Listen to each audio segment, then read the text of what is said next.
Hi everybody, my name's Elle and I'm at International Hairlines with the owner Safe, and I've got one question for you. Is SMP a tattoo? So that's the age-old question since SMP has started. And there seems to be quite a bit of confusion amongst artists as well as the clients, of course. Is SMP a tattoo?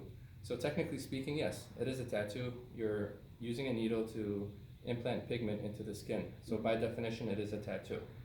What makes it different, however, a couple of things.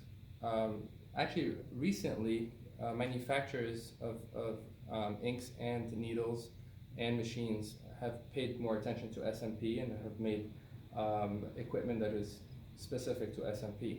But even before that, the main difference between SMP and tattooing is that even though both of them are permanent, with SMP, because of the technique, it tends to fade more over time. And with that fading, it makes it more malleable.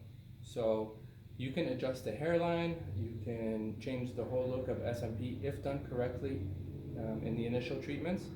Down the line, when you do touch-ups, it's amazing because you can change the look completely. Right. Unlike a regular tattoo, Like you're stuck with it. right, you're stuck with it, or you can cover it up.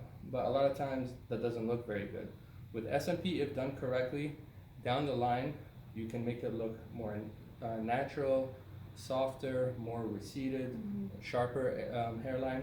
I do touch-ups and I change the look all the time. So that's a really cool thing about SMP, and that's the main thing that's different from SMP versus regular tattooing. Awesome.